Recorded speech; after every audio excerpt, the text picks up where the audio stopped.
पूर्णमदः पूर्णमिदं पूर्णात् पूर्णमुदच्यते पूर्णस्य पूर्णमादाय पूर्णमेवावशिष्यते।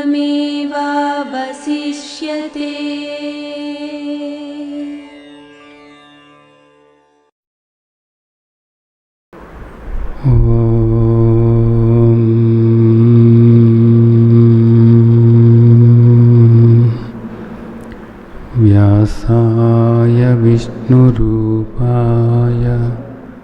व्यासरूपाय विष्णवे नमो वै ब्रह्मनिधये वासिष्ठाय नमो नमः नमो नमः नमो नमः నమో నమః. శ్రీమద్ భగవద్గీత 17వ అధ్యాయం శ్రద్ధాత్రయ విభాగ యోగం మనం మాట్లాడుకుంటున్నాము. క్రిందటి వారం వరకు మనం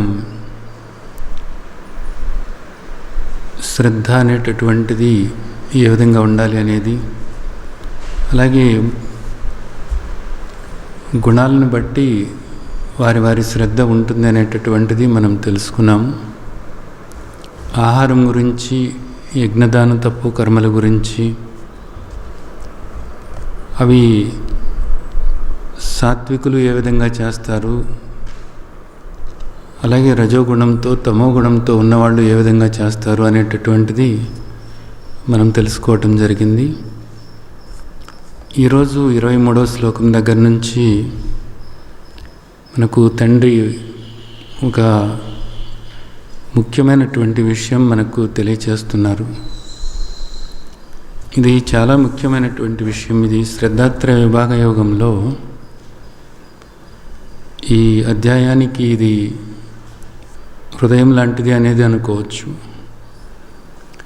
శ్రద్ధ అనేటటువంటిది ఉండాలి అనేది మనం అనుకున్నాము. అయితే శ్రద్ధ ఏ విధంగా ఉందో పురుషుడు అదే విధంగా ఉంటాడు అనేటటువంటిది కూడా మనకు చెప్పారు.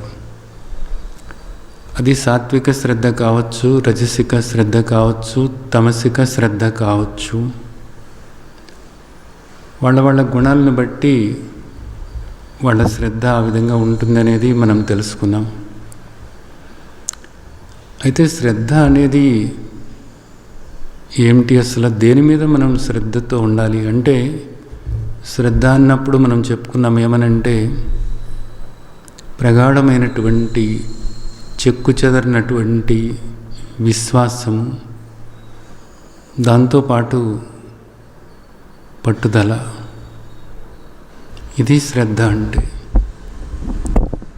ప్రగాఢమైనటువంటి విశ్వాసం, ఎప్పుడూ ఎట్టి పరిస్థితుల్లోనూ కూడా మారినటువంటి విశ్వాసం అన్నమాట.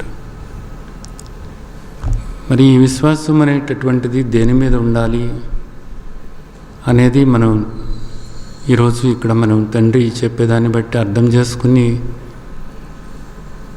ఈ శ్రద్ధతో మనం ఉండాలి ఇక నుంచి, అంతే.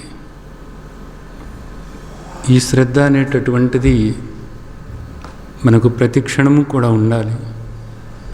ఒకసారి ఉండి ఒకసారి ఉండకపోవటం కాదు, శ్రద్ధ ఎప్పుడూ కూడా ఉండాలి. ఇక్కడ మనకు ఈరోజు 23వ శ్లోకంలో ఏం చెప్తున్నారో చూద్దాం.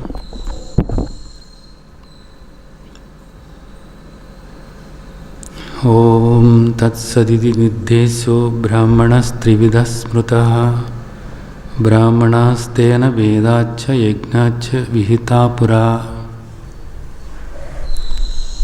ఇక్కడ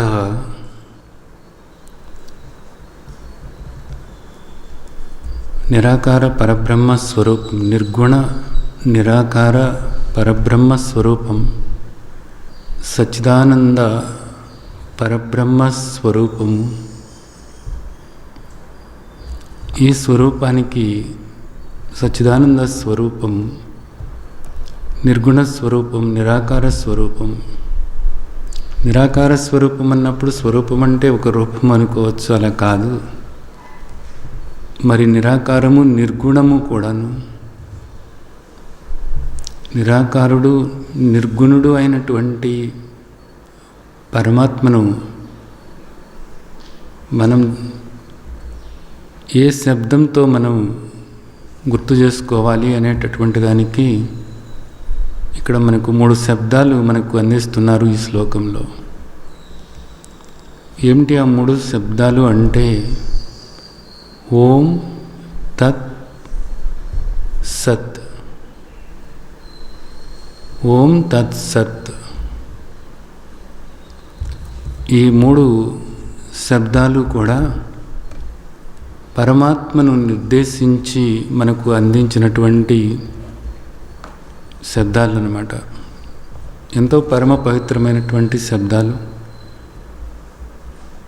ఈ 3 కూడా కలిపి ఓం తత్సత్ అనేటటువంటిది ఒక మంత్రంలాగా చేసుకున్నప్పుడు పరమాత్మను ఉద్దేశించి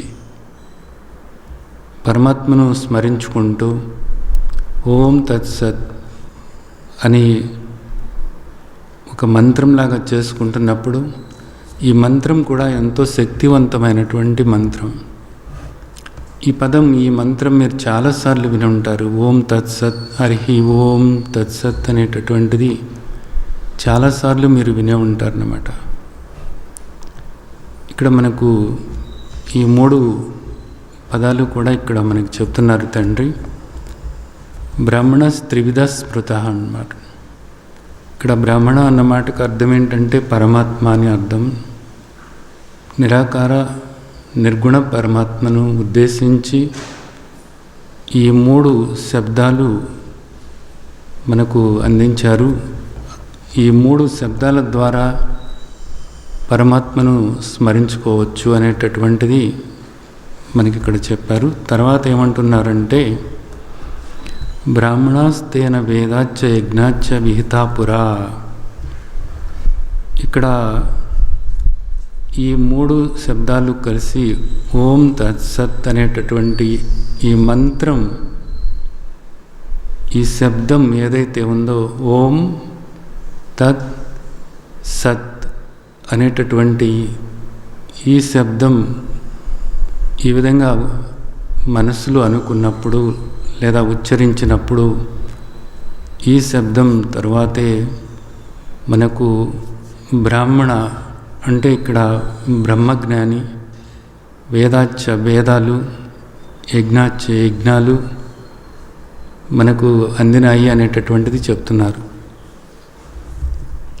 అంటే ఇది ఎలాగా మనం తీసుకోవాలి అంటే ఇక్కడ ఈ జగత్తు ఈ విధంగా ఉంది అంటే ఈ ప్రకృతి అంతా కూడా సమన్వయం చేసుకుంటూ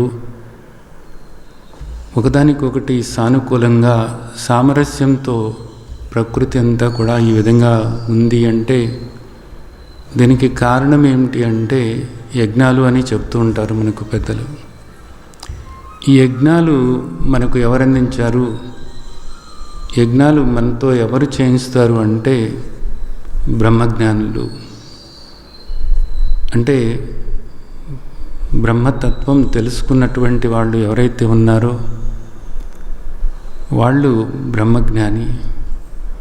అంటే పరబ్రహ్మతత్వాన్ని అనుభవపూర్వకంగా తెలుసుకున్నటువంటి మహాత్ములు ఎవరైతే ఉన్నారో ఆ బ్రహ్మజ్ఞానంతో ఉన్నటువంటి వారు బ్రాహ్మణుడు అని పిలువబడుతున్నారు. అలాంటి బ్రహ్మజ్ఞాని ఉండటం వల్లనే వేదాలు ఈ విధంగా ఒక్కొక్క తరానికి అందుతూ వస్తున్నాయి. వేదాలు ఉండటం వల్లనే యజ్ఞాలు చేయటానికి వీలవుతుంది. యజ్ఞాలు చేయటం వల్లనే ఇక్కడ మనం చూసేటటువంటి ఈ ప్రకృతి అంతా కూడా సామరస్యంతో ఉండటానికి వీలవుతుంది. వీటన్నిటికీ మూలం ఎవరు అంటే ఓం తత్ సత్. అంటే ఈ 3 పదాలు, ఈ 3 పదాల్లో ఏ పదం ద్వారానైనా కానీ ఆ పరమాత్మను మనం స్మరించుకోవచ్చు. ఓం అన్న పరమాత్మే, తత్ అన్న పరమాత్మే, సత్ అన్నప్పటికీ కూడా పరమాత్మే, లేదా పరమాత్మే అనుకున్న పరమాత్మే. ఇప్పుడు వచ్చి మనం చెప్పుకున్నటువంటి ఈ 3 ఏది బ్రహ్మజ్ఞాని, అలాగే బ్రహ్మజ్ఞానుల వల్ల అందినటువంటి మనకు ఈ వేదాల వల్ల మనకు అందుబాటులోకి వచ్చినటువంటి యజ్ఞాలు, అలాగే ఇతరులు కూడా, ఇతర జీవులు అన్నిటికీ కూడా కారణం ఏమిటి అంటే పరమాత్మే అనేటటువంటిది మనం ఇక్కడ అర్థం చేసుకోవాల్సినటువంటి ముఖ్యమైనటువంటి విషయం అన్నమాట. అందుకని మీరు మంత్రాలు చెప్పుకునేటప్పుడు లేదా అష్టోత్తర శతనామావళి కానీ సహస్రనామావళి కానీ మీరు ఆలాపించేటప్పుడు, ఆ విధంగా మీరు ఆరాధన చేసుకునేటప్పుడు కూడా ప్రతి శబ్దానికి ముందు ఓం అని ఉచ్చరిస్తూ ఉంటారు. అలాగే ఓం అనేటటువంటి శబ్దం ద్వారా ప్రాణాయామం చేసుకుంటూ ఉంటారు. ఓం అని ఆ శబ్దం అయిపోయిన తర్వాత వచ్చేటటువంటి మౌనం ఏదైతే ఉందో ఆ మౌనం ఆత్మగా, అంటే మిమ్మల్ని మీరు అలా గుర్తించటానికి వీలవుతుంది. కాబట్టి ఓంకార ప్రాణాయామం అనేటటువంటిది చేస్తూ ఉంటారు. ఓం అనేటటువంటి సాధన చేస్తున్నప్పుడు మానసికంగా ఎంతో శాంతి కలగటమే కాకుండా శారీరకంగా కూడా ఎన్నో రకాలుగా మేలు జరుగుతుంది అనేటటువంటిది అనేక మంది అనేక పరిశోధనల ద్వారా కూడా తెలియచేశారు. అలాగే ఇక్కడ తత్ అంటే ఏంటంటే ఆయన లేదా అది. అంటే చూడండి, ఇది పరమాత్మకు మహర్షులు ఇచ్చినటువంటి పేరేంటంటే ఆయన, అది. తత్ అంటే అది. ఎందుకు అన్నారు అది అంటే ఇక్కడ గుణాతీతుడైనటువంటి పరమాత్మను, నిర్గుణ పరమాత్మను గురించి మనకు తెలియచేస్తున్నారు, నిరాకార పరమాత్మ గురించి. అలాంటప్పుడు ఒక గుణం అంటూ అక్కడ ఉండదు. ఏదైనా ఒక పేరుతో చెప్పినప్పుడు, లేదా ఒక స్త్రీ అనో లేదా పురుషుడు అనో చెప్పినప్పుడు అక్కడ గుణాలు వస్తాయన్నమాట. గుణాలకు అతీతమైనటువంటి పరమాత్మ, నిరాకారం పరమాత్మ. అందుకని చెప్పేసి ఇక్కడ ఆ పదం తత్, అది అంటున్నారు. ఏది అంటే ఏది ఉన్నదో అదే. ఏది ఉండటం అంటే ఏంటి? ఇదంతా ఉంది కదా, ఇదంతా ఉంది, కానీ ఇది ఎప్పుడూ ఉండటం లేదన్నమాట. మారుతూ ఉంటుంది, పోతూ ఉంటుంది. ఇదంతా కూడా మారేదే, పోయేదే. కానీ ఏ మార్పు లేకుండా ఎప్పుడూ ఉండేటటువంటిది ఏదైతే ఉందో అది. దాన్ని ఏమంటున్నారు అంటే సత్ అని కూడా అంటున్నారు అన్నమాట. అంటే ఇప్పుడు ఓం, తత్, సత్ అని ఈ 3 శబ్దాల ద్వారా మనం నిర్గుణ పరమాత్మను స్మరించుకోవచ్చు అనేటటువంటిది మనకు ఇక్కడ తెలియచేస్తున్నారు. లేదు, మనము హాయిగా పరమాత్మని స్మరించుకోవచ్చు కూడాను. ఏ విధంగా స్మరించుకున్నా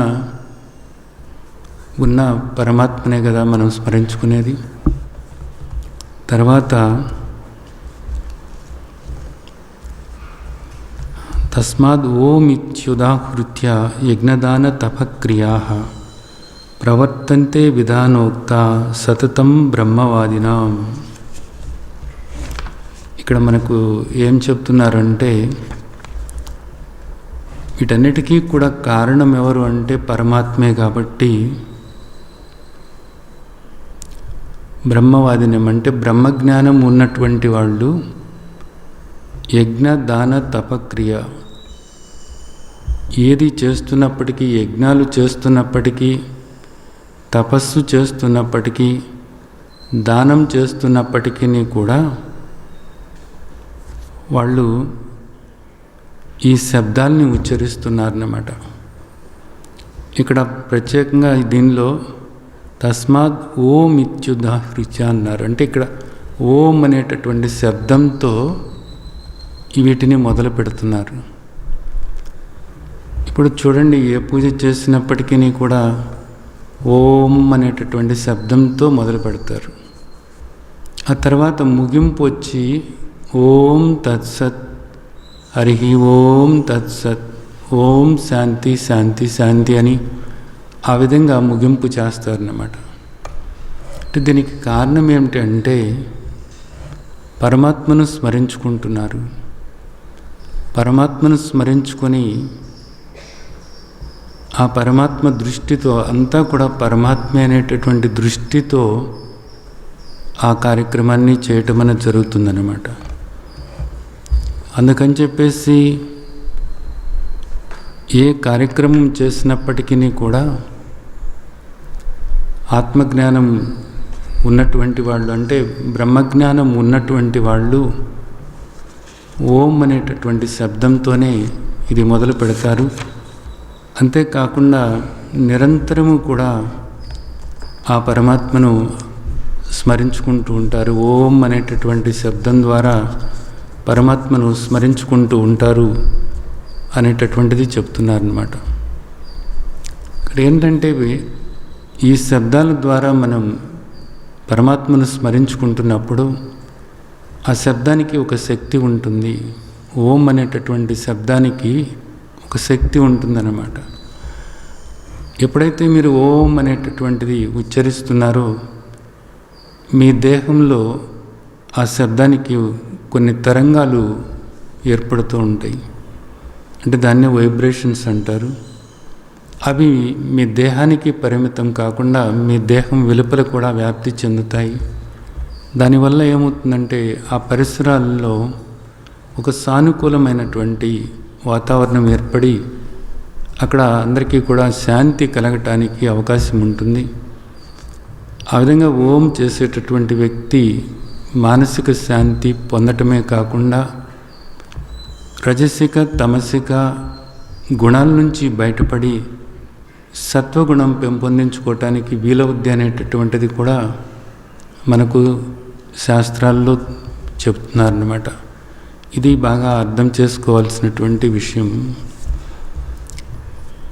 తర్వాత శ్లోకం చూసినట్లయితే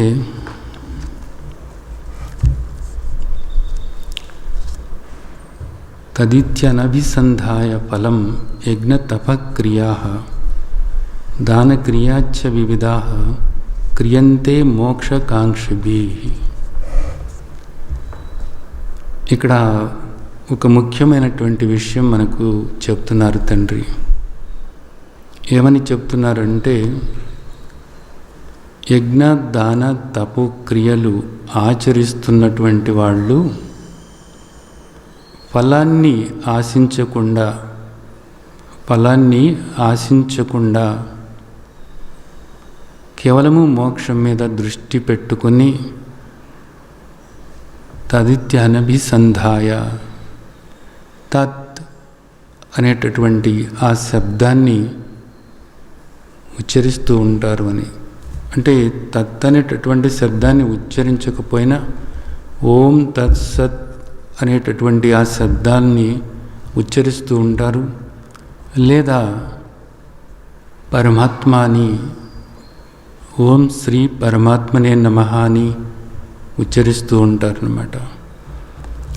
ఇక్కడ ఒక ముఖ్యమైనటువంటి విషయం మనం గుర్తుంచుకోవాల్సింది ఉంది.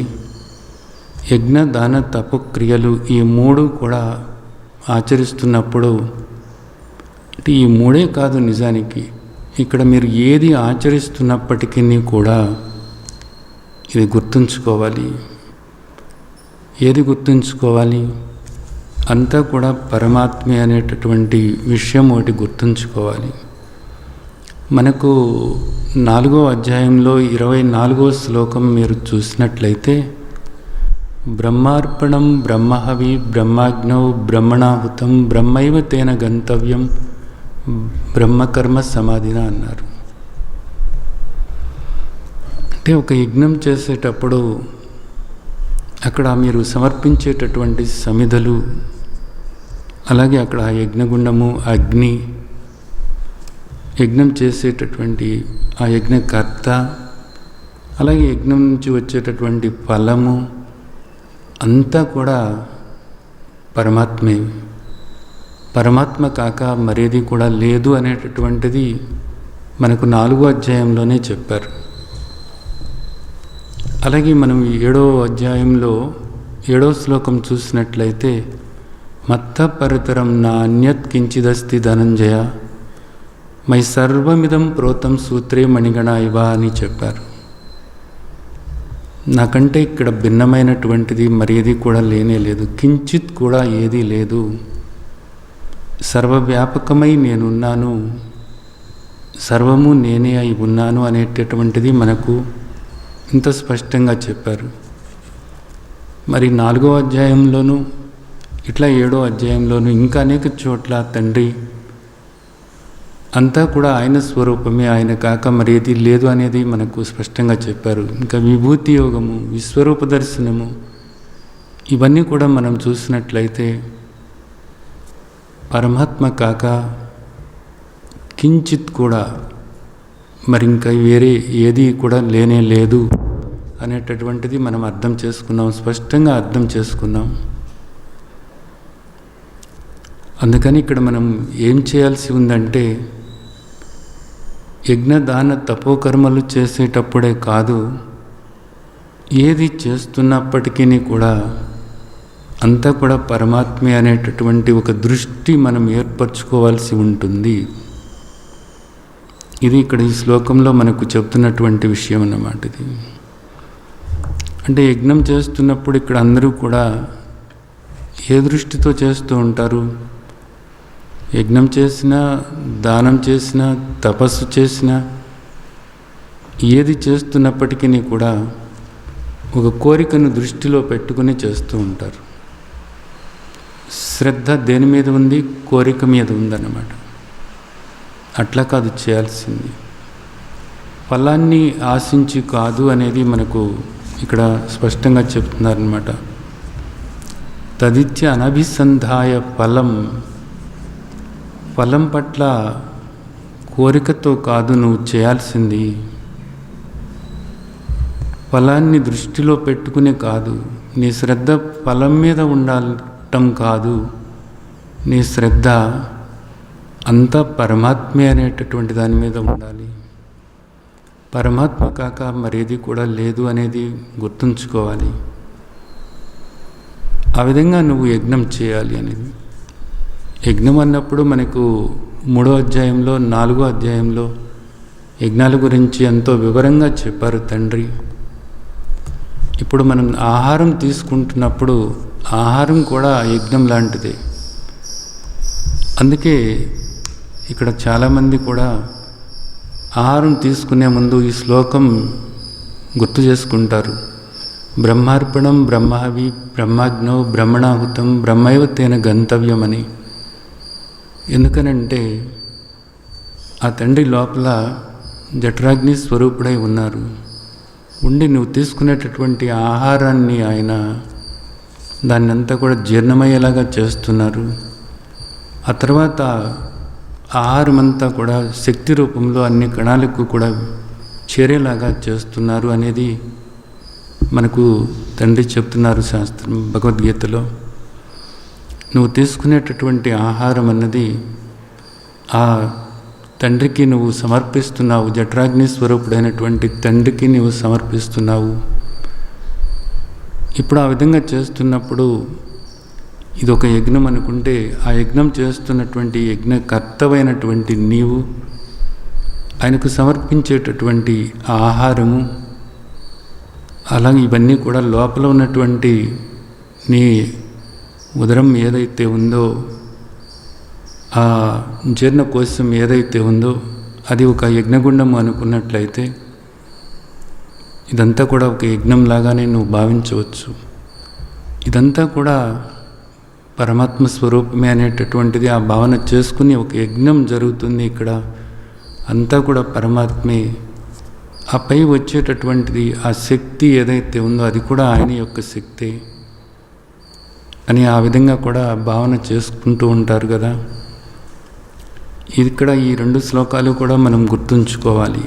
ఏది మత్తపరతరం నాణ్యత్ కించిదస్తి ధనంజయ మై సర్వమిదం ప్రోతం సూత్రే మణిగణ ఇవ బ్రహ్మార్పణం బ్రహ్మాభి బ్రహ్మాగ్నౌ బ్రహ్మణాహుతం బ్రహ్మైవ తేన గంతవ్యం అనేటటువంటిది ఈ శ్లోకాలు 2 కూడా మనం గుర్తుంచుకోవాల్సి ఉంటుంది.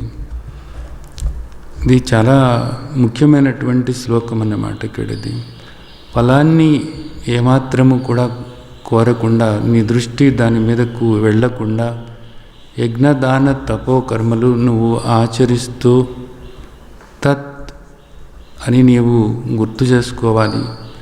ఇదంతా కూడా ఆయనే. తత్ ఇదంతా కూడా ఆయనే. ఆయన కాక ఏదీ లేదు అనేది ఇది శ్రద్ధ అంటే. ఇది ఈ శ్రద్ధతో ఉండాలన్నమాట. మీరు ఏది చేస్తున్నప్పటికీ కూడా ఈ శ్రద్ధ అనేటటువంటిది చాలా అవసరం. అందరిలోనూ కూడా పరమాత్మ ఉన్నారు, అందరూ కూడా పరమాత్మ స్వరూపులే అనేటటువంటిది అనుకుంటూ ఉంటారు. కానీ ఆచరణకు వచ్చేటప్పటికి మళ్ళా వేరువేరుగానే చూస్తూ ఉంటారు.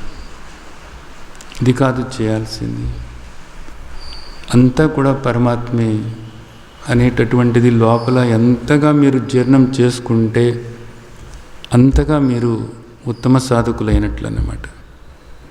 అలా కాకుండా ఇంకా ఏదో పరమాత్మను ఎక్కడో ప్రత్యేకంగా చూడాలి అని మీరు అనుకుంటూ ఉన్నట్లయితే, ఇంకా భగవంతుడిని ఎక్కడో వేరుగా ఒక రూపంతో చూడాలి అని మీరు అనుకుంటూ ఉన్నట్లయితే మీరు ఇంకా అర్థం చేసుకోలేదు అన్నది మీరు గ్రహించాల్సి ఉంటుంది. ఇంకా మీకు అర్థం అవ్వలేదు. భగవద్గీతలో భగవంతుడు ఏం చెప్తున్నారు అన్నది మీకు అర్థం కాలేదు. స్వయంగా భగవంతుడు చెప్తున్నారు. భగవాన్ వాచ, స్వయంగా భగవంతుడే చెప్తున్నా కానీ మీరు అర్థం చేసుకోకపోవటం వల్లనో, లేక భగవంతుడు చెప్పినా సరే నేను అనుకున్నదే ముఖ్యము, భగవంతుడు చెప్పిన దానికన్నా కూడా నాకు వాళ్ళు వీళ్ళు చెప్పిందే ముఖ్యము, లేదా నేను అనుకున్నదే ముఖ్యము అని అనుకోవటం వల్లనో, అలాంటప్పుడే మీరు ఈ దృష్టి ఏర్పరచుకోలేరు. అందుకే శ్రద్ధ ఉండాలి అనేది. ఇది ఈ శ్రద్ధ అవసరం. అంతా కూడా పరమాత్మ అనేటటువంటి శ్రద్ధ మనం ఏర్పరచుకోవాలి. అదే కోరికలతో ఉన్నటువంటి వాళ్ళు అది రజోగుణ శ్రద్ధ అవుతుంది. రజోగుణంతో ఉన్నవాళ్ళు మనం ఎలా ఉంటారో చెప్పుకున్నాం. తమో గుణంతో ఉన్నవాళ్ళు ఇవన్నీ కూడా ఎలా చేస్తారు అనేది కూడా మనం చెప్పుకున్నాం. కానీ మనం ఒక ఫలాన్ని దృష్టిలో పెట్టుకుని ఎప్పుడు కూడా చేయకూడదు. మోక్షాన్ని దృష్టిలో పెట్టుకుని చేయాలి. ఏ బంధము లేనటువంటి నిరాకార పరబ్రహ్మ స్వరూపంగా నిన్ను నువ్వు తెలుసుకోవటానికి చేయాలి. ఏ దుఃఖము లేనటువంటి ఆనంద స్వరూపంగా, శాంతి స్వరూపంగా, సుఖస్వరూపంగా ఉన్న నీ గురించి నువ్వు అనుభవపూర్వకంగా తెలుసుకోవటం కోసం ఇవన్నీ చేయాలి అన్నది ఇక్కడ మనం అర్థం చేసుకోవాల్సినటువంటి ముఖ్యమైనటువంటి విషయం. తర్వాత మనం చూసినట్లయితే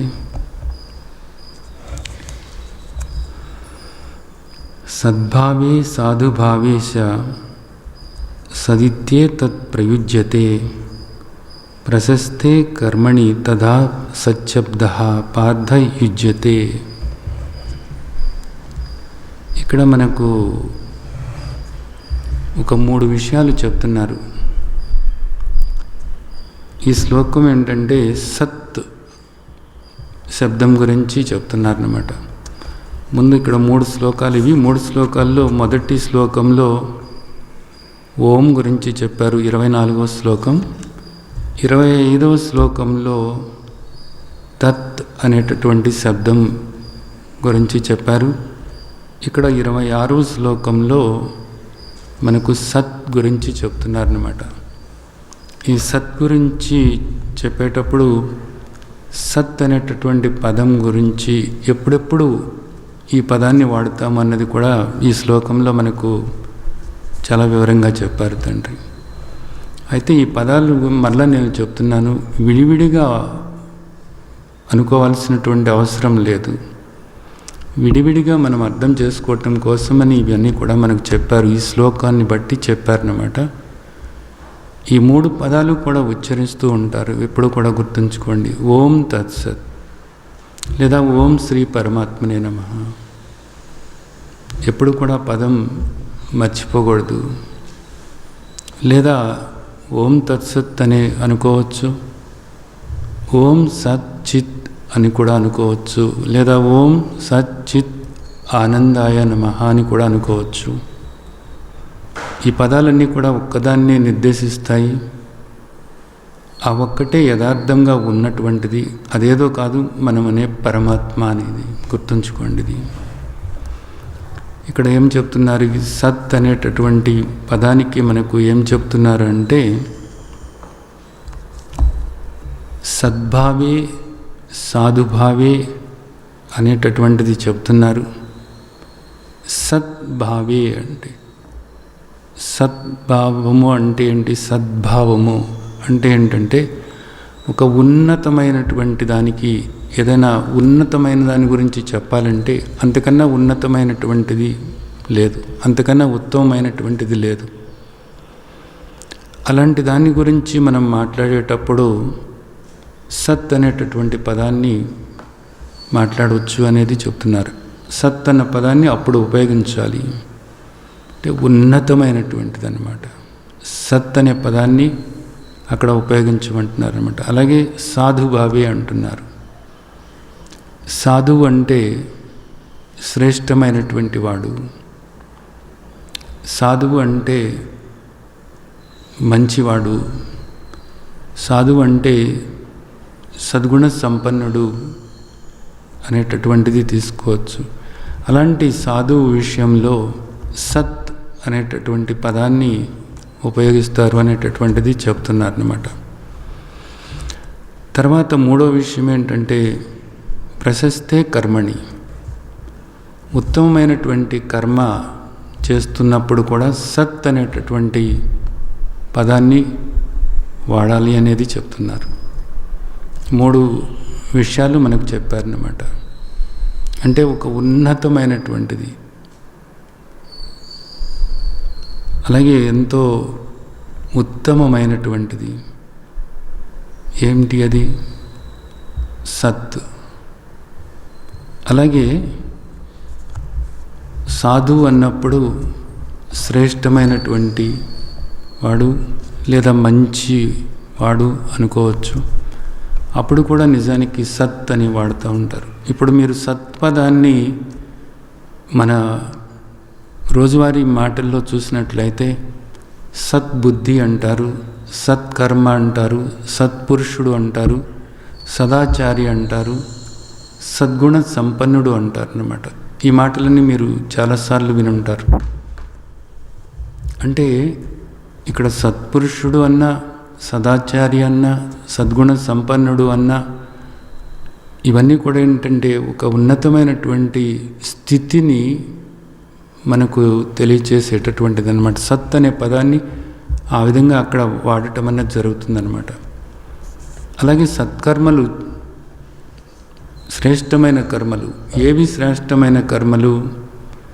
లోకానికి ఉపయోగపడేటటువంటి కర్మలు, లోకంలో ఉన్నటువంటి దుఃఖాన్ని పోగొట్టడానికి చేసేటటువంటి కర్మలు ఏవైతే ఉన్నాయో, మనిషి దుఃఖం నుంచి బయటపడటానికి ఉపయోగపడేటటువంటి కర్మలు ఏవైనా చేస్తున్నట్లయితే వాటిని సత్కర్మ అంటారనమాట. అప్పుడు సత్ అనేటటువంటి ఆ పదాన్ని ఉపయోగించవచ్చు అనమాట. శ్రేష్టమైన కర్మలు అన్నమాట. అందరికీ శ్రేయోదాయకమైనటువంటి కర్మలు అవి. ఆ కర్మ సత్కర్మ అవుతుంది. అలాంటి వారు సత్పురుషులు అవుతారు. అలాగే ఒక ఉన్నతమైనటువంటి భావన ఏదైతే ఉందో అందరికీ మేలు చేయాలి అనేటటువంటి భావన ఏదైతే ఉందో అది సద్భావన అవుతుంది. సద్భావన, సత్పురుషుడు, సత్కర్మ, ఇవన్నీ కూడా సత్ అనేటటువంటిది ఏమిటి? సత్ అంటే పరమాత్మ అని మనకు ఇక్కడ చెబుతున్నారు. ఏమిటి సత్ అంటే? అంటే ఎప్పుడూ ఉండేటటువంటిది, మారకుండా ఎప్పుడూ ఉండేటటువంటిది, స్థిరంగా ఉండేటటువంటిది. అంటే ఇక్కడ మనం చూస్తున్నాము ఇవన్నీ కూడా మారుతూ మారుతూ మారుతూ ఉంటాయి. ఒకనాడు ఉంటాయి, ఒకనాడు ఉండవు ఇవన్నీ కూడా. కానీ ఏ మార్పు లేకుండా ఎల్లకాలము కూడా స్థిరంగా ఉండేటటువంటిది ఏదో అది సత్ అని పిలువబడుతుంది.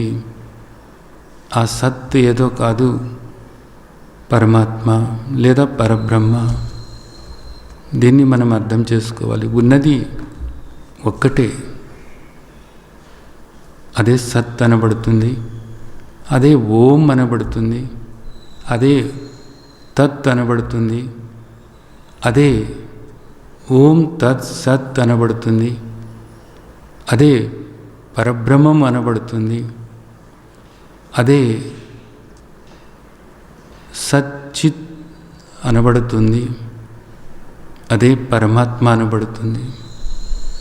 ఉన్నది ఒక్కటే, అది కాక మరేది కూడా లేదు. అది అనేటటువంటి దానికి మనం ఆయన అనుకుంటున్నాం. ఇక్కడ మనసులోకి ఏది తెచ్చుకుంటున్నాము అనేటటువంటిది ముఖ్యం. అది అన్నప్పటికీ, ఆయన అన్నప్పటికీ కూడా మనం స్మరించుకుంటున్నప్పుడు తజ్జప తదర్థభావనం అన్నారు. ఆ భావన అనేటటువంటిది ముఖ్యం. మనం ఒక రూపాన్ని భావన చేస్తున్నామా, లేకపోతే రూపాలకు అతీతంగా ఉన్నటువంటి నిరాకార పరబ్రహ్మ స్వరూపం మీదకు మన దృష్టి వెళ్ళేలాగా చేసుకుంటున్నామా అన్నది ఆలోచించాలి. ఆలోచనలకు అతీతంగా ఉన్నటువంటి మౌన స్వరూపం, రూపాలకు అతీతంగా ఉన్నటువంటి నిరాకార స్వరూపం, సత్ చిత్ ఆనంద స్వరూపం, పరమాత్మను లేదా ఓం అను లేదా ఓం తత్సత్ అను. కానీ అప్పుడు ఒక నిరాకార భావన, ఒక మౌన భావన, ఏ ఆలోచనలో లేనటువంటి మౌన స్వరూపం, అది నీవే అని నీవు తెలుసుకోవటం. ఇది మనకు తండ్రి శ్రీమద్ భగవద్గీతలో చెప్తున్నటువంటి విషయం. చాలా ముఖ్యమైనటువంటి శ్లోకం కదా. తర్వాత చూసినట్లయితే యజ్ఞే తపస్సి దానే చ స్థితి సదితి శోచ్యతే కర్మశైవ తదధీయం సదిత్యేవాభిధీయతే. ఇక్కడ యజ్ఞ దాన తపో కర్మలు నువ్వు ఆచరిస్తున్నప్పుడు ఏ నిష్ఠతో ఉంటున్నావు అనేటటువంటిది, ఏ నిష్ఠతో ఉండాలి మనం ఇక్కడ అంతా కూడా పరమాత్మే అనేటటువంటి నిష్ఠతో ఉండాలి. ఏది వేరుగా కనపడకూడదు. అక్కడ ఉచ్చరించేటటువంటి మంత్రం దగ్గర నుంచి, అక్కడ నువ్వు చేసేటటువంటి క్రియాకలాపం దగ్గర నుంచి, అక్కడ నువ్వు సమర్పించేటటువంటి సమిధల దగ్గర నుంచి,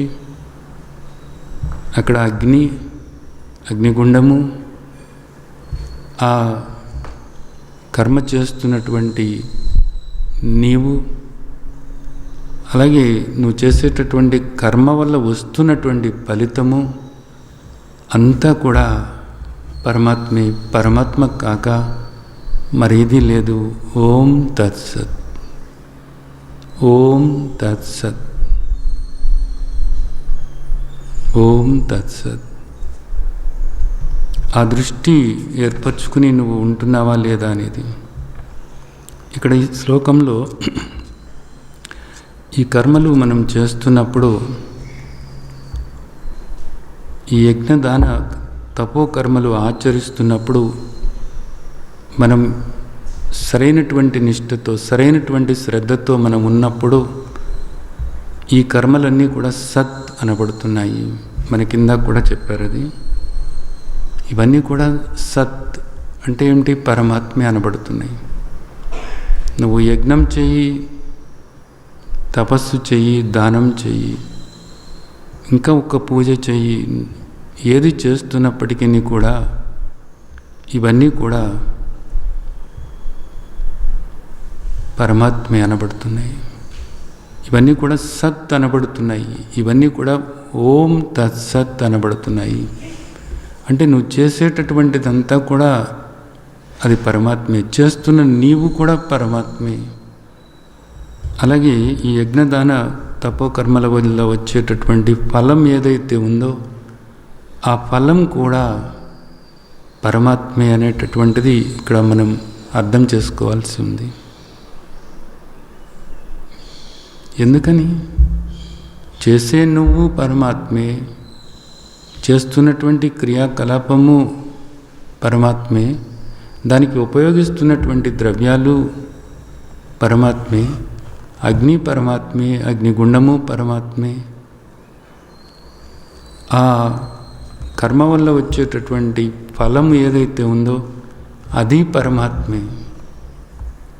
ఇదేలాగా అన్నీ కూడా పరమాత్మే. ఎలాగా అంటే పరమాత్మ కాక ఇంకోటి ఏమీ లేదు కాబట్టి అదంతే కాదు. అయితే ఇక్కడ గుర్తుంచుకోవాలి, నువ్వు ఏ నిష్ఠతో ఉంటున్నావో అనేటటువంటిది. నువ్వు ఒక కోరికతో ఆ ఫలాన్ని, నువ్వు ఏదైనా ఒక ఫలాన్ని నువ్వు కోరుకుంటూ ఉన్నప్పుడు అప్పుడు నీ దృష్టి నువ్వు దేహమే అనే ఉంది నీకు. అలాగే నువ్వు ఈ యజ్ఞం చేస్తున్నాము, ఈ ద్రవ్యాలన్నీ కూడా తెచ్చి ఈ యజ్ఞం చేస్తున్నాము ఎందుకోసం అంటే భగవంతుని యొక్క అనుగ్రహంతో ఈ లాభం పొందటం కోసము అనేది నీకు మనసులో ఉంటుంది. భగవంతుడు వేరైపోయాడు, నువ్వు ఏదో ఒక ఫలాన్ని కోరుతున్నావు, ఆ ఫలం అనేది తర్వాత ఎప్పుడో వస్తుందనేది నువ్వు అనుకుంటున్నావు. అది వేరైపోయింది. ఇక్కడ అగ్నిగుండం వేరైపోయింది, అగ్ని వేరైపోయింది, నువ్వు వేసేటటువంటి సమిధలు వేరువేరుగా వేరైపోయి ఉన్నాయి, చేసే నువ్వు వేరైపోయావు. ఇది సరైనటువంటి నిష్ఠ కాదు, ఇది సరైనటువంటి శ్రద్ధ కాదు. ఇది తండ్రి మనకు చెప్తున్నారు, శ్రద్ధాత్రయ విభాగ యోగం ఇది. ఈ శ్రద్ధ కావాలి నీకు. అక్కడ నువ్వు చేసేటటువంటి ఆ యజ్ఞము, దానము, తపస్సు ఏదైనప్పటికీ కూడా అదంతా కూడా సత్ అనబడుతుంది, అదంతా కూడా పరమాత్మ అనబడుతుంది.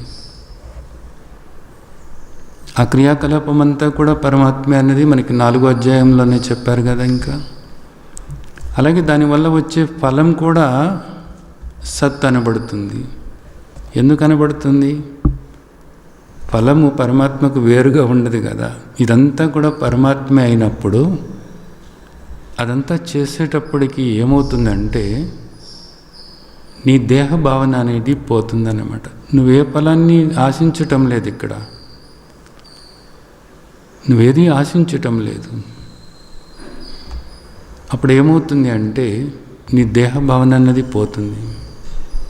దేహ భావన అనేది పోవటం వల్ల ఏం మిగులుతుంది? కేవలము మౌనస్వరూపంగా నీవుగా ఉంటావు. ఇది ఫలం. ఈ ఫలం ఏమిటి? నీ యథార్థమైన స్వరూపము పరమాత్మే కదా. నీ యథార్థమైన స్వరూపం సత్, ఎప్పుడూ మారిందే కదా. ఇవన్నీ మారినాయి, ఇవన్నీ పోయినాయి కూడా. ఇవన్నీ మారేవే. ఈ దేహం మారేదే, ఈ మనస్సు మారేదే, ఇవన్నీ కూడా పోయేవే. కానీ వీటికి ఆధారమైనటువంటి చైతన్య స్వరూపమైనటువంటి నీవు మారేవాడివి కాదు. నీవు కేవలము నిరాకార ఆత్మస్వరూపానివి, నిరాకార పరబ్రహ్మ స్వరూపానివి. నిరాకార పరబ్రహ్మ స్వరూపమే ఎప్పుడు కూడా ఉండేటటువంటిది, సత్ అనబడుతుంది. కాబట్టి ఇప్పుడు యజ్ఞం చేసినప్పుడు వచ్చినటువంటి ఫలం ఏమిటి? సత్. యజ్ఞం ఏ దృష్టితో చేస్తున్నావు? అంతా పరమాత్మ అనేటటువంటి దృష్టితోనే నువ్వు చేస్తున్నావు. పరమాత్మ కాక మరేది లేదు అనేటటువంటి దృష్టితోనే నువ్వు చేస్తున్నావు కదా. చేస్తున్నప్పుడు ఫలం కూడా ఏమొస్తుంది? ఆ వచ్చేది కూడా ఏమిటి ఫలం? నీ దేహ భావన పోతుంది. పోయినప్పుడు మిగిలింది ఏమిటి? అక్కడ కేవలము మౌనస్వరూపం. ఆ మౌనం ఏదో కాదు, పరమాత్మే. ఆ శాంతి ఏదో కాదు, పరమాత్మే. అదేదో కాదు, అది నీవే అనుకుంటున్నా, నేను అనుకుంటున్నావే. యథార్థమైనటువంటి నీ స్వరూపమే. నీకప్పుడు అర్థమవుతుంది. ఏమర్థమవుతుంది? నేను బంధించబడలేదు, నేను ఎప్పుడు కూడా ముక్తుడనే అనేది నీకు అర్థమవుతుంది. అదే మోక్షం అనబడుతుంది కూడా. అదే జీవన్ముక్తావస్థ అనేది మనకు తండ్రి మొదటే చెప్పారు. అంతా కూడా పరమాత్మే అనేది మీరు ఆ పరమాత్మను ఆ విధంగా స్మరించుకుంటున్నారనుకోండి. ఓం శ్రీ పరమాత్మనే నమః. ఓం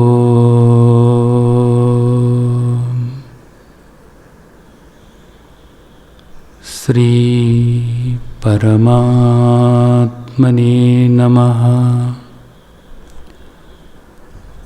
ఓం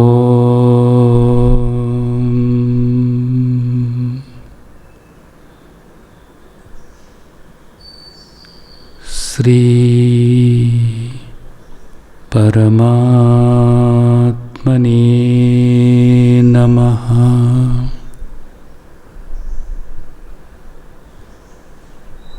ఓం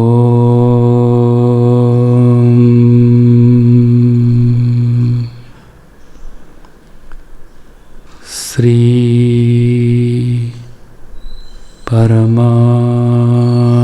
పరమాత్మనే నమః.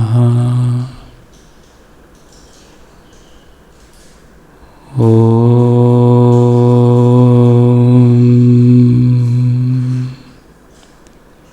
శ్రీ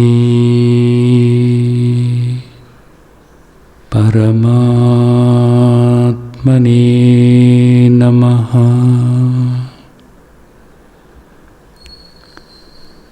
ఓం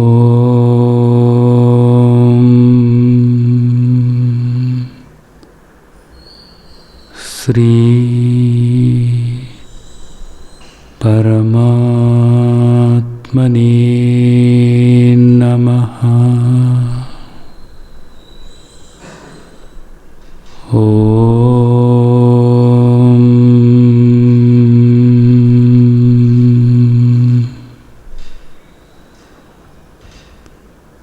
శ్రీ పరమాత్మనే నమః. ఇది నిజానికి జపయజ్ఞం కదా, మీ అందరికీ తెలుసు. యజ్ఞానాం జపయజ్ఞోస్మి అన్నారు తండ్రి మనకు శ్రీమద్ భగవద్గీతలో 4వ అధ్యాయంలో చెప్పారు. ఈ విధంగా జపం చేస్తున్నప్పుడు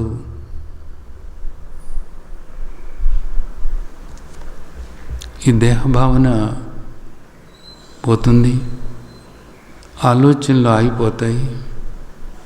అక్కడ ఉన్న మౌనం ఏదైతే ఉందో ఆ మౌనమే నీ స్వరూపమని నువ్వు గుర్తించగలుగుతావు. అంటే ఈ యజ్ఞం చేయటం వల్ల వచ్చినటువంటి ఫలం ఏమిటి? ఇప్పుడు మౌనస్వరూపంగా నిన్ను నీవు గుర్తించగలిగావు. ఇదే విధంగా చేసుకుంటూ వెళ్తున్నప్పుడు విడిగా ఉన్నప్పుడు కూడా, కూర్చునే కాకుండా విడిగా ఉన్నప్పుడు కూడా ఇలాగే చేసుకుంటూ వెళుతున్నప్పుడు మనస్సు ఖాళీ అవుతుంది. నిరాకారంగా నిన్ను నువ్వు చూసుకుంటూ ఉంటావు. కేవలము దేహానికి పరిమితమైనటువంటి నిరాకారంగా కాకుండా దేహం బయట ఉన్నటువంటి నిరాకారంగా నిన్ను నువ్వు గుర్తించగలుగుతావు. ఈ దేహం నీలోనే ఉంది అనేది నువ్వు గుర్తించగలుగుతావు. ఈ దేహాలన్నీ కూడా నీలోనే ఉన్నాయి అనేది గుర్తించగలుగుతావు. ఇక్కడ గోచరించేవన్నీ కూడా నీలోనే ఉన్నాయి అనేది నువ్వు గుర్తించగలుగుతావు. నిరాకార ఆత్మస్వరూపమైనటువంటి నీలో ఏ మార్పు లేదు అనేది గుర్తించగలుగుతావు. ఇవన్నీ మారుతున్నా నాలో ఏ మార్పు లేదనేది గుర్తించగలుగుతావు. ఇవన్నీ చలిస్తున్నా నేను చలించటం లేదు అని గుర్తించగలుగుతావు. వీటన్నిటికీ నేను కేవలము సాక్షినే తప్ప వీటేటితోనూ కూడా నాకు బంధం లేదు అని గుర్తించగలుగుతావు. ముక్త స్వరూపంగా నిన్ను నీవు గుర్తించగలుగుతావు. అంటే ఏంటి? ఈ యజ్ఞం చేయటం వల్ల వచ్చినటువంటి ఫలం ఏమిటి? ఇప్పుడు సత్ అంటే ఏంటి? నిన్ను నీవు తెలుసుకోగలిగావు. సద్రూపమైనటువంటి, చిద్రూపమైనటువంటి, సచ్చిద్రూపమైనటువంటి, సచిదానంద స్వరూపమైనటువంటి నిన్ను నీవు తెలుసుకోగలిగావు. ఇది ఫలం అంటే. ఇది మోక్ష ఫలం. మిగిలినవన్నీ కూడా అవన్నీ పోయేటటువంటివి. ఏది కూడా నీకు సుఖాన్ని, శాంతిని, సంతోషాన్ని, సంతృప్తిని ఇచ్చేది కాదు. ఇక్కడ ప్రతిదీ కూడా నిన్ను బంధంలో పడవేసేది, ప్రతిదీ కూడా నీకు దుఃఖాన్ని కలిగించేటటువంటిది. కానీ తండ్రి చెప్పినట్లుగా అంతా కూడా పరమాత్మ అనేటటువంటి దృష్టి ఏర్పరచుకొని నీవు ఈ యజ్ఞదాన తప్పు కర్మలు నువ్వు ఆచరిస్తున్నట్లయితే దాని యొక్క ఫలం ఏమిటంటే ముక్తుడవు అని, జీవన్ముక్తుడవు అని, ఏ బంధము లేనటువంటి సుఖస్వరూపంగా, ఆనంద స్వరూపంగా నిన్ను నీవు తెలుసుకునేటటువంటి ఫలం నువ్వు అనుభవించుతావు. అనుభవంగా ఉంటుంది అది. కేవలము దీనికి కావాల్సింది ఒకే ఒక్క శ్రద్ధ. అంతా కూడా పరమాత్మే. అలాగే మీరు తపస్సు చేసినప్పటికీ కూడా, దానం చేసినప్పటికీ కూడా, ఇక్కడ మనకు తండ్రి 3 రకాలైనటువంటి తపస్సులు మనకు ఇచ్చారు. శారీరక తపస్సు, వాంగ్మయ తపస్సు, మానసిక తపస్సు. శారీరక తపస్సు చేస్తున్నప్పుడు దేవద్విజ గురు ప్రాజ్ఞ పూజనం శౌచమార్జవం బ్రహ్మచర్యం అహింసాస శారీరం తపోచ్యతే అని చెప్పారు. ఆ విధంగా నమస్కరిస్తున్నప్పుడు, వాళ్ళను పూజిస్తున్నప్పుడు అంతా కూడా పరమాత్మే, పరమాత్మ కాక మరేదీ లేదు అనేటటువంటి ఒక సద్భావనతో, సాధుభావనతో నీవు ఆ సత్కర్మగా నువ్వు భావించినట్లయితే ఏమవుతుంది? నీవుగా ఉండగలుగుతావు. అదే ఒక కోరికతో నువ్వు అది చేసినట్లయితే, ఒక మహాత్ముడి దగ్గరకు వెళ్ళి నువ్వు ఒక కోరికతో చేసినట్లయితే నీవెప్పుడూ కూడా దేహమే అనుకుంటావు. ఆ మహాత్ముడు నీకు వేరు అనుకుంటావు. ఆ ఫలమన్నది వేరు అనుకుంటావు. ఇది ఎప్పుడు కూడా నీకు బంధాన్ని కలిగిస్తూ, బాధ కలిగిస్తూనే ఉంటుంది. అలా కాకుండా అక్కడ ఉన్నటువంటి ఆ మహాత్ముని పట్ల సద్భావన, అంటే సత్ అంటే ఎప్పుడూ మారినటువంటిది, ఎప్పుడూ మారినటువంటి పరమాత్మే ఆ విధంగా ఉన్నారు అనే భావన ఏర్పరచుకుని, అలాగే ఆయనకు నమస్కరిస్తున్నటువంటి నీవు కూడా పరమాత్మ స్వరూపమే అన్నదాన్ని గుర్తు చేసుకుంటూ, అక్కడ నీవు పుష్పాలు కానీ లేదా ఆయనకు ఇంకేదైనా నివేదించాలి అనుకున్నప్పుడు నువ్వు నివేదించేవి కానీ అవన్నీ కూడా పరమాత్మ స్వరూపంగానే నువ్వు భావిస్తూ ఉన్నప్పుడు నీవు పొందేటటువంటి ఫలం ఏమవుతుంది? అప్పుడు అది మోక్షానికి దారితీస్తుంది. అలాగే మనం చూసినట్లయితే వాంగ్మయ తపస్సు, అనుద్వేగకరం వాక్యం సత్యం ప్రియహితం సేత్, స్వాధ్యాయాభ్యసనం సేవ వాంగ్మయం తపోచ్యతే. ఏ కోరిక లేకుండా నీవు ఈ వాంగ్మయ తపస్సు ఆచరిస్తున్నప్పుడు అనుద్వేగకరం, అంతా కూడా పరమాత్మ అనుకున్నప్పుడు, నీ ఎదుటిగా ఉన్నవాళ్ళు పరమాత్మే అనుకున్నప్పుడు ఏ విధమైనటువంటి ఉద్వేగం నీలో వస్తుంది? ఎదుటి వాళ్ళు ఎందుకు ఉద్వేగపడతారు, ఎందుకు బాధపడతారు, ఎందుకు భయపడతారు?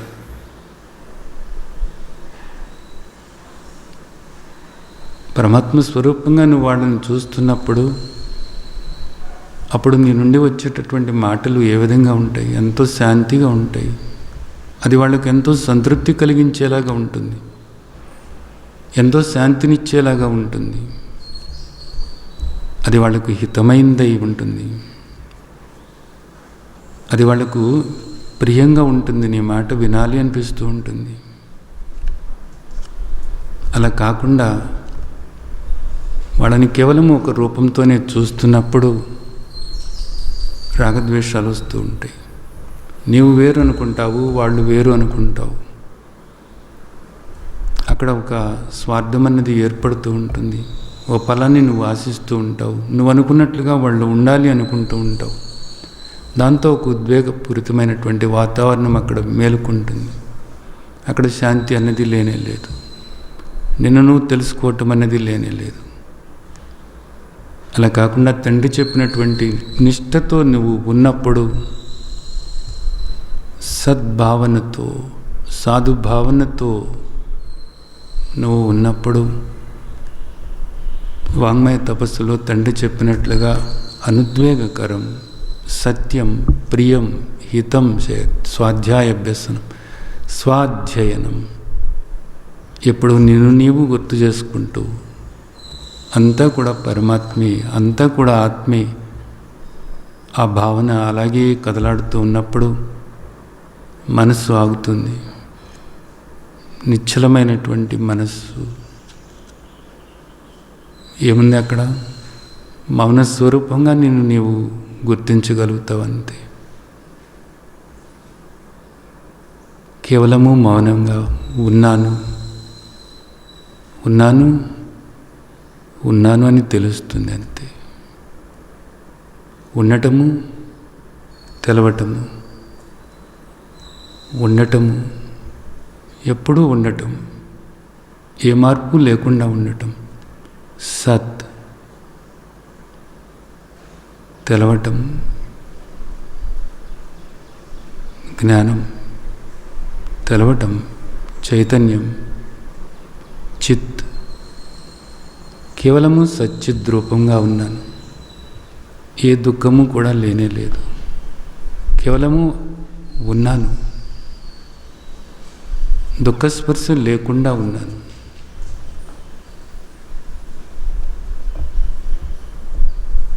తండ్రి చెప్పినట్లుగా తం విద్యా దుఃఖ సంయోగ వియోగం యోగ సంజితం. దుఃఖంతో సంయోగం లేదు, కేవలము అలా ఉన్నాను అంతే. అలాగే మానసిక తపస్సు, మన ప్రసాద సౌమ్యత్వం, మౌనమాత్మ వినిగ్రహ, భావ సంశుద్ధిరిత్యేత్ తపో మానస ఉచ్యతే.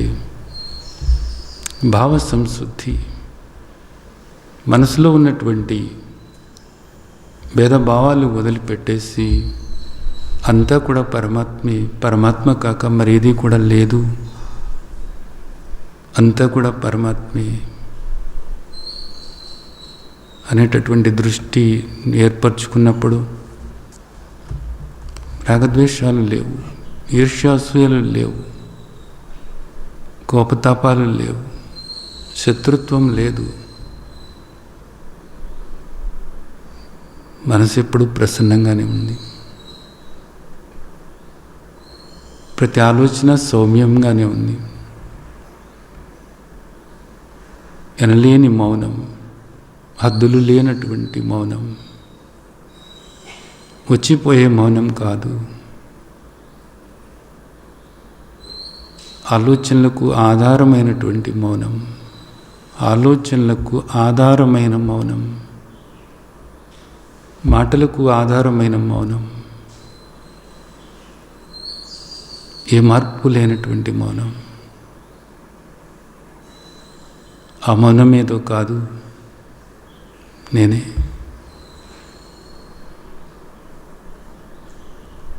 ఇది ఫలం.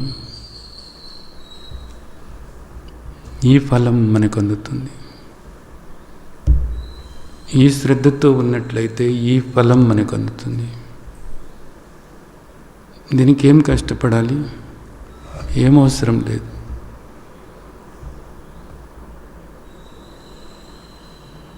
శ్రద్ధ ఉండాలంతే.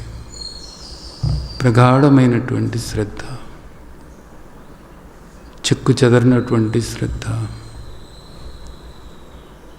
ఊగిసలాట లేకుండా పట్టుదలతో కూడినటువంటి శ్రద్ధ. తర్వాత ఏమంటున్నారు తండ్రి?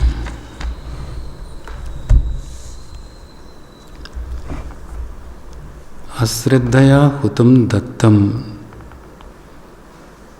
తపస్తప్తం కృతం చయత్ అసదిత్యుచ్యతే పార్థ నచ తత్ప్రేత్యనో ఇహ. శ్రద్ధ లేకుండా నీవు చేస్తున్నప్పుడు అదంతా కూడా అసత్ అనబడుతుంది అని చెప్తున్నారు. అంటే ఏమవుతుంది? కర్మ చేసినా కానీ నువ్వు చేయని దాంతో సమానమే. ఏ ఫలితము నువ్వు పొందలేవు. ఒక్కసారి ఆలోచించండి. ఇక్కడ ఎన్నో రకాలైనటువంటి పూజలు, వ్రతాలు, నోములు, దీక్షలు ఎన్నో ఎన్నో ఎన్నో ఎన్నో ఎన్నో చేస్తూ ఉంటారు. శ్రద్ధ ఏ విధంగా ఉంది? దేని మీద ఉంది నీకు? ఏది కావాలనుకుంటున్నావు నువ్వు? శ్రద్ధ ఎట్టిదో పురుషుడు ఎట్టివాడు. రకరకాలైనటువంటి కోరికలతో ఆ కోరికలు నెరవేరాలి అనుకుంటూ చేసేటటువంటివి ఇవన్నీ కూడాను. ఆ శ్రద్ధ సరైనటువంటి రీతిలో లేనప్పుడు నువ్వు అంత గొప్ప గొప్ప యజ్ఞాలు చేసినా, గొప్ప గొప్ప పూజలు చేసినా అవన్నీ కూడా చేయని దాని కిందే లెక్క, అసత్ అనబడతాయి. నువ్వు సరైనటువంటి శ్రద్ధతో నువ్వు చేసినట్లయితే, ఆ ఏకనిష్టతో నువ్వు ఉన్నట్లయితే ఆ కర్మ విశిష్టమైనటువంటి కర్మ అవుతుంది. ఆ కర్మ సత్కర్మ అనబడుతుంది. నీకు శ్రద్ధ ఉన్నప్పుడు నువ్వు చేసేటటువంటి కర్మ సత్కర్మ అనబడుతుంది. నీకు శ్రద్ధ లేకుండా నువ్వు ఆర్భాటంగా చేస్తున్నప్పుడు, కోరికల్ని దృష్టిలో పెట్టుకుని నువ్వు చేస్తున్నప్పుడు, ఇతరులకు హాని కలిగించడానికి చేస్తున్నప్పుడు, నీ మనసంతా కూడా ఎక్కడో ఎక్కడో ఉన్నప్పుడు, భేదాలను చూస్తూనే ఉన్నప్పుడు, తేడాలను చూస్తూనే ఉన్నప్పుడు, ఇతరుల తప్పులు నీకు కనపడుతూనే ఉన్నప్పుడు, ఇతరులను నువ్వు విమర్శిస్తూనే ఉన్నప్పుడు అది అసత్కర్మ అనబడుతుంది. అలా నువ్వు చేస్తున్నప్పుడు ఇక్కడ నువ్వు సుఖపడలేవు, ఆపై కూడా నువ్వు సుఖపడలేవు అనేటటువంటిది చెప్తున్నారు. నువ్వు చేసేటటువంటిది నీకు సరైనటువంటి ఫలాన్ని ఇవ్వదు అనేది చెప్తున్నారు. ఇహ అంటే ఇక్కడ, ప్రేత్యన్న అంటే నువ్వు చనిపోయిన తర్వాత కూడా నీకు సరైనటువంటి ఫలాన్ని నువ్వు పొందలేవు అనేది చెప్తున్నారు. ఎంత అద్భుతమైనటువంటి విషయం.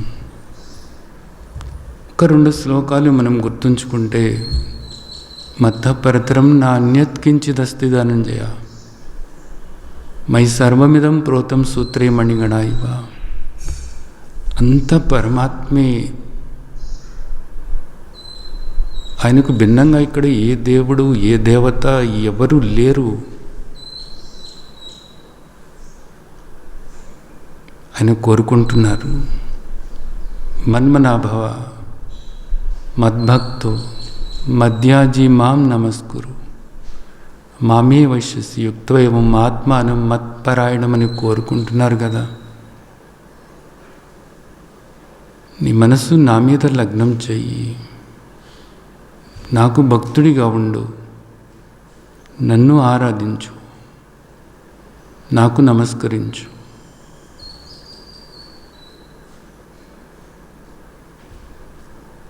కానీ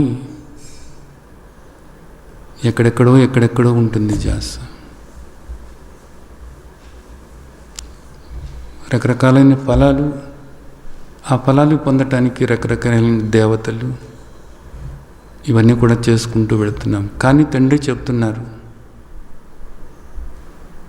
నీవు ఒక కోరికతో ఏదైనా ఒకటి పూజ చేస్తున్నప్పుడు దానికి కావలసినటువంటి శ్రద్ధను ఇస్తున్నది నేనే అని చెప్తున్నారు. నీ ఆరాధన స్వీకరిస్తున్నది నేనే అని చెప్తున్నారు. నీకు ఏది హితకరమైందో ఆ హితకరమైన దాన్ని ఇచ్చేది కూడా నేనే అని చెప్తున్నారు. ఇది కూడా అర్థం చేసుకోకుండా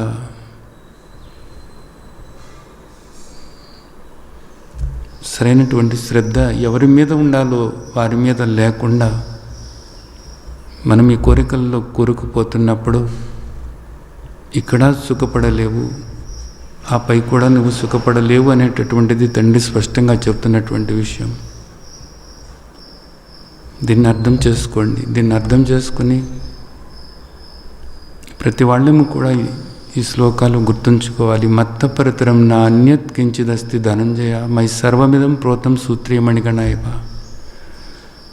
బ్రహ్మార్పణం బ్రహ్మహవి బ్రహ్మాగ్నో బ్రహ్మణాహుతం బ్రహ్మైవ తేన గంతవ్యం బ్రహ్మకర్మ సమాధిన. మరలా గుర్తు చేసుకోవాలి. 4వ అధ్యాయంలో 24వ శ్లోకం, 7వ అధ్యాయంలో 7వ శ్లోకం. అలా చూడటానికి అలవాటు చేసుకోవాలి. అలా చూడటానికి శ్రద్ధతో ఉండాలి, ఒక నిష్ఠతో ఉండాలి, ఒక దీక్షతో ఉండాలి, ఒక తపస్సులాగా చేయాలి. అలా ఉండటానికి తపించాలి. అదే తపస్సు అనబడుతుంది. ఇది మనకు శ్రద్ధాత్రయ భాగయోగంలో మన తండ్రికి చెప్పినటువంటి విషయం. దీన్ని అర్థం చేసుకుని మీరందరూ కూడా అంతా కూడా పరమాత్మ అనేటటువంటి దృష్టి ఏర్పరచుకుని మీరందరూ కూడా ముక్తులు కావాలని, ఆ ముక్తావస్థలో ఉన్నటువంటి మాధుర్యాన్ని ఆస్వాదిస్తూ మీ జీవితం సాగాలని ఆశిస్తూ ఆ విధంగా మిమ్మల్ని ఆశీర్వదిస్తున్నాను. ఓం తత్సదితి శ్రీమద్భగవద్గీతాసు ఉపనిషత్సు బ్రహ్మ విద్యాయాం యోగశాస్త్రే శ్రీకృష్ణార్జున సంవాద శ్రద్ధాత్రయ విభాగయోగో నామ 17వ